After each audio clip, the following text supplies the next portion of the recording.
अब ये जान बैगन ले लो कौन पाएगा? अब ये जान बैगन ले लो आजा जान। हेलो बैगन वाला कितने अधिक गाना सुन ले छिए यो हम सुन लमका की सुन गोल लीजिए। का लमका की गोल का आप पूछिएगा आप लमका की गोल का कौन पाएगा? लमका से का फायदा बा लमका की गोल का। गोलका से का फायदा बा? ये बहुत फनी सॉन्ग है, कॉमेडी सॉन्ग। खेसारी भैया के साथ सुपर डुपर हिट हुआ बहुत मस्त सॉन्ग है। और इन्होंने ही गाया है लमका की गोल का। डरे डरे डरे डरे गावे हमरा बेचता र तू तो तरकारी। अरे नया नया बन के आइलो व्यापारी आ गावे हमरा बेचता र तू तो तरकारी। तरकारी कि जवन बापे पसंद तना तन लेला कि जवन बादे पसंद तना तन लेला कि आबे जान बैगन लेला आबे जान बैगन लेला आबे जान बैगन लेला आबे जान बैगन लेला। नया नया बन के आइलो व्यापारी हमरा बेचता र तू तो तरकारी। लाला पाएगा।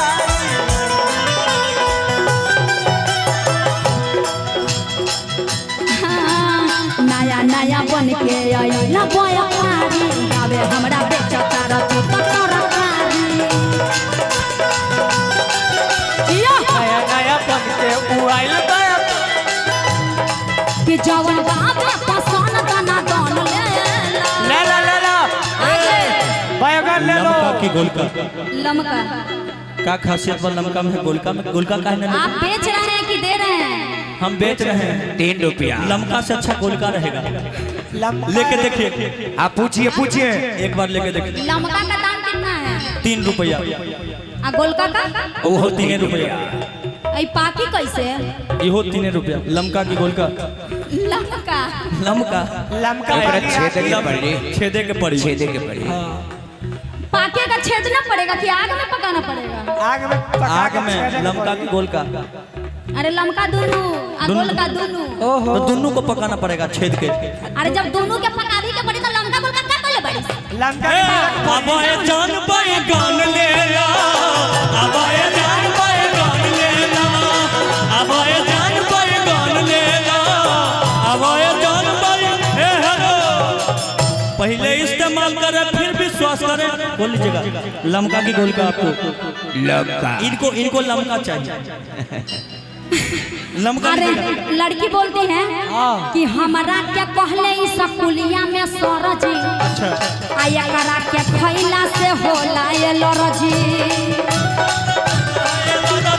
ये हमरा खैला से होला ई नाराजी। हमरा क्या कहले इस स्कूलिया में सरजी एकरा क्या खैला से होला ये लरजी। ये हमरा खैला से होला ई नाराजी। ये हमरा खैला से होला ई नाराजी। कि जवन बाप पसंद तना दन लेला ए हो अब ये जान बय गन लेला आबाए जान बैगन लेला जिया आबाए जान बैगन लेला आबाए जान बैगन लेला। जिया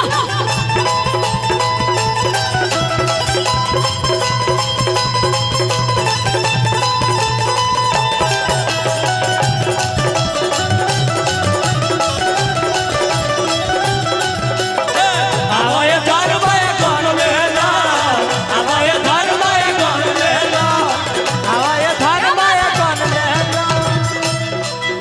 आवत ये गाना अभी न्यू में आया है। आवत चाट के मर जा सुने हैं आप? आबो चाट के मर जा। हाँ? अरे कि लाल लाल सूट में कमाल लागतारू कि लाले लाले सूट में कमाल लगतारू अरे लाल बाल लिपस्टिक बवाल लागतारू कि लाले बाल लिपस्टिक बवाल लगतारू आगे का लाइन कि लाल बाल लिपस्टिक बवाल लगतारू। अरे लाल लाल सूट में कमाल लागतारू अच्छा, ई बात बा। आ लाल बाल लिपस्टिक बवाल लागतारू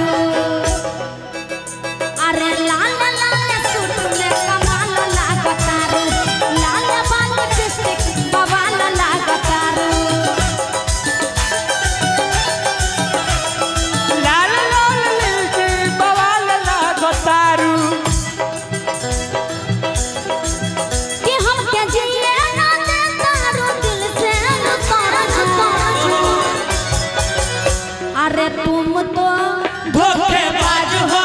अच्छा मजा लेके अच्छा छोड़ दोगे हेलो हेलो देखिए इसी में एगो बात याद आ गया हमको, एगो बात याद आ गया कौन गाना? कि आहा तुम तो धोखेबाज हो, बैगन लेके भूल जाते हो। तुम तो धोखेबाज हो, बैगन लेके भाग जाते हो। रोज रोज तुम जो सनम ऐसा करोगी, रोज रोज तुम जो सनम ऐसा करोगी, लमका गुल का देंगे महसूस करोगी। आहा तुम तो धोखेबाज हो, बैगन लेके भूल जाते हो। आपको हम कहना चाहेंगे, एक मिनट इनको कहना चाहेंगे, अरे तुम तो धोखेबाज हो, अच्छा। मजा लेके हाँ। छोड़ दोगे तो। तुम तो धोखेबाज हो, मजा लेके छोड़ दोगे तो। रोज रोज तुम जो सनम ऐसा करोगे, हमको रूठ जाएंगे तो आहे भरोगे। आहा तुम भी बड़ी चालाक हो, लमका लेके छोड़ जाते हो। तुम तो धोखेबाज हो, मजा लेके छोड़ दोगे तो। लड़के मोहल्ले के शैतान मेरी लैला, लड़के मोहल्ले के शैतान, मोहल्ले के शैतान मेरी, लड़के मोहल्ले के शैतान मेरी लैला, लड़के लड़के हैं मोहल्ले के शैतान मेरी लैला। क्या बात है? तू उनसे बचा, तू इनसे बचा, तू इनसे बचा अपनी दुकान मेरी लैला। जियो अपनी दुकान मेरी लैला। उनसे बचाया बैगन लेके भाग जाती हो। तुम तो धोखेबाज हो, बैगन लेके भाग जाती। हेलो